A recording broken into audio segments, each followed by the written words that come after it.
Assalamualaikum warahmatullahi taala wabarakatuh. InsyaAllah kita jumpa lagi pada hari ini. Kita akan berbicara sambungan daripada apa yang bicarakan sebelumnya tentang pemasaran pada level unit business. Ini kita cerita tentang perancangan pemasaran pada level syarikat ataupun level business corporate bagi syarikat yang lebih besar.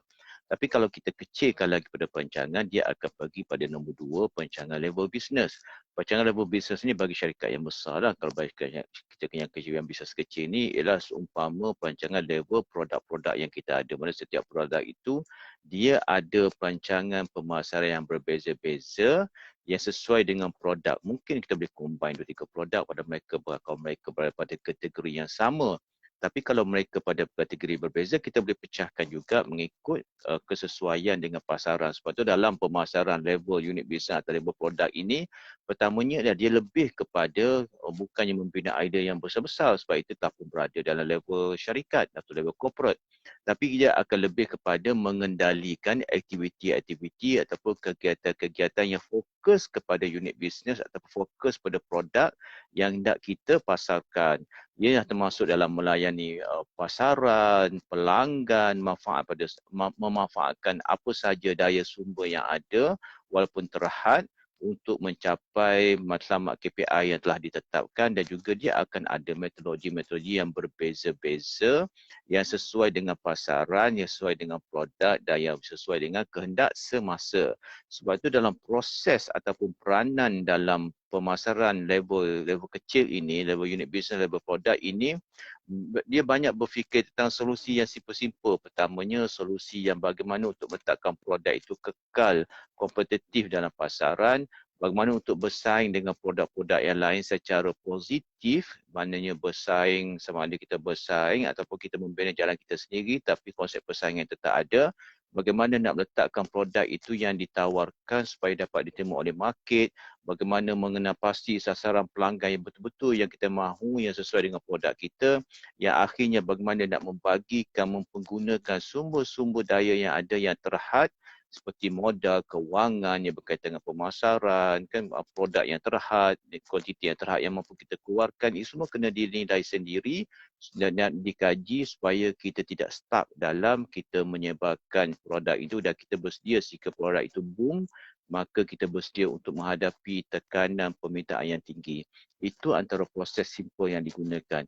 Dalam proses ini juga dia akan berkaitan dengan strategi. Pertama, strategi yang dikatakan defisiasi ini, strategi yang nak membezakan kita dengan yang lain, strategi yang lebih fokus kepada produk yang kita, dan juga strategi yang melibatkan dengan kos-kos tertentu ataupun sebagai kos-kos leadership lah.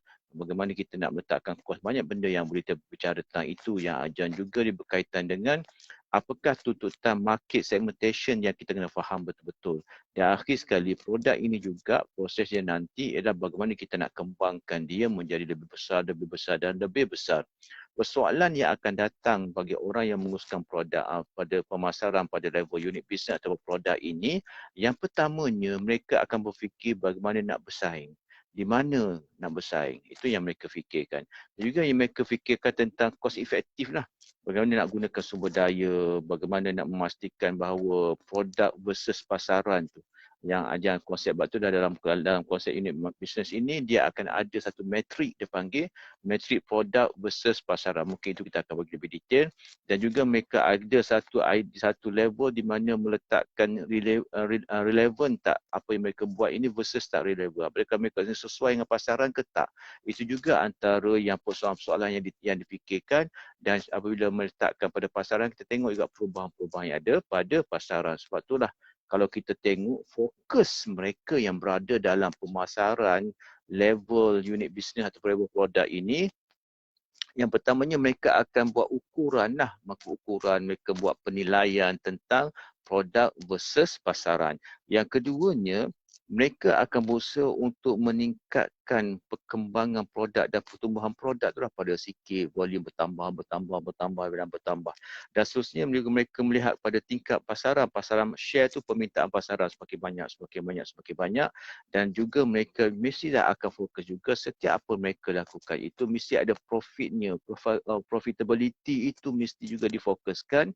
Yang kelima ialah kadang ada jualan silang. Contohnya kita ada produk tu, 3 produk A, kita bagi juga semua produk A, lepas tu kita buat silang lah, produk B masuk, produk C masuk, macam tu. Itu berkaitan dengan pada unit level ini. Dan juga mereka juga fokus pada beberapa perkara. Pertamanya fokus pada sikap pelanggan, nilai yang pelanggan mahukan. Mereka fokus juga kepada kepuasan pelanggan.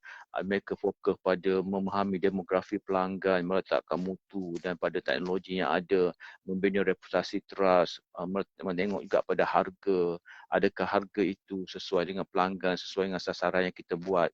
Kadang-kadang mereka juga membina satu bahasa keakraban kepada pelanggan. Maknanya semakin membina networking dengan pelanggan yang mana untuk menyedarkan pada pelanggan tentang pengetahuan produk, berkaitan kesedaran kewujudan produk, dan akhirnya juga tak lari pada tanggungjawab sosial, di mana zaman sekarang ni orang suka kepada syarikat-syarikat yang ada produk yang menyediakan tanggungjawab sosial. Itu sebab zaman sekarang ni banyak konsep-konsep tanggungjawab sosial itu dimasukkan dalam marketing untuk menarik perhatian yang ada pada pelanggan-pelanggan, jiwa-jiwa pelanggan nak dibeli dengan itu.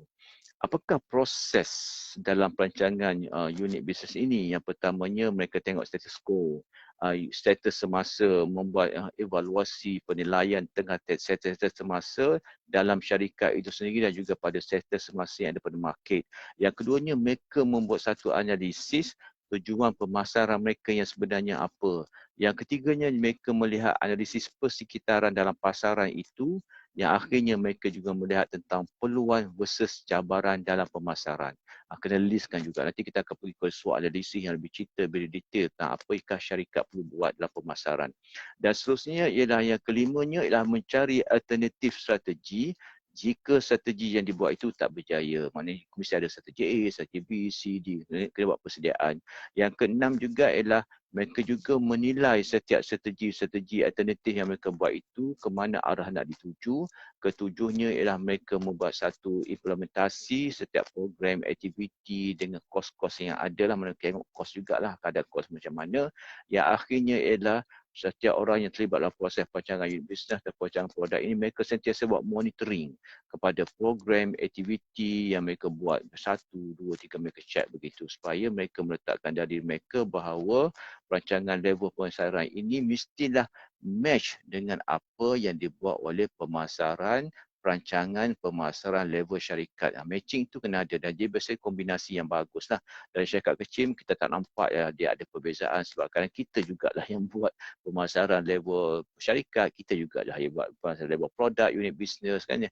Dan yang ketiga nanti kita juga tengok perancangan pemasaran pada level production itu sendiri. Kerana ada kaitan itu sebenarnya dalam dunia pemasaran. InsyaAllah kita jumpa lagi di page Wong Ali Retail Wizard, di page Nadi Duit, di page Salah 10 Bakat Diri. InsyaAllah kita akan terus berbicara tentang pemasaran ini sehingga kita dapat menghabiskan kata bicara kita berdasarkan pada satu buku yang ditulis yang begitu tebal untuk kita memahamkan konsep-konsep pemasaran untuk kita lebih jelas supaya kita lebih tahu ada tujuan kita dalam pemasaran yang betul teknikal. InsyaAllah kita jumpa lagi. Best. Anda sentiasa terbaik. Assalamualaikum warahmatullahi taala wabarakatuh.